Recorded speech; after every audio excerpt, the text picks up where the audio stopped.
Գիտեք ինչ են խաշը առավոտները ուտում։ Լեգենդ կա մեր պապերից կտրտենք ավանդական կտորը մեր պապերի համար։ Ոսենց հանճարեղ բան են ստեղծել։ Դե գիտեք, տեսություն կա, որ խաշը աղքատների, ռամիկների ուտեստ է եղել։ Այսպես ասած անասուններին սպառել են իշխանները, թագավորները, հարուստները, ինչ չլա սխտոր ուզում։ Իսկ մնացորդները մնացել է ռամիկներին, որոնք այդ մնացորդներից մի հատ էլ պատրաստել են ապուր, երկար շատ էփել են տոտիկները ու կամաց սիրվել է այս ապուրը։ Ու սիրվելուց բացի շատ կարճ ժամանակ անց դառնում է ամենասիրված հին Հայաստանի ուտեստներից մեկը։ Բարի ախորժակ։ Վերջին խաշն է երևի։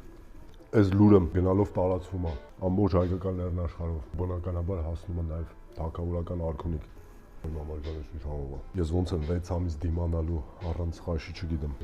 Լուրը հասնում է նաև թագավորին,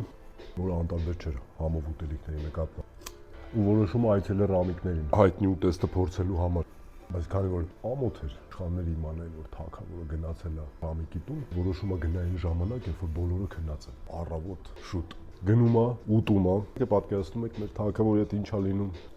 Մեռավ։ Դառնում է իր ամենասիրած ուտեստը։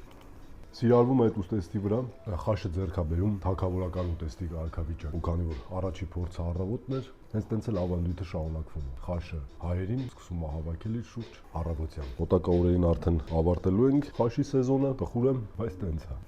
Մեր պապերի կենացը հանճարեղ, թե թագավորների, թե ռամիկների, որս հրաշքը ստեղծել են։ Համեցեք փակելու խաշի սեզոնը։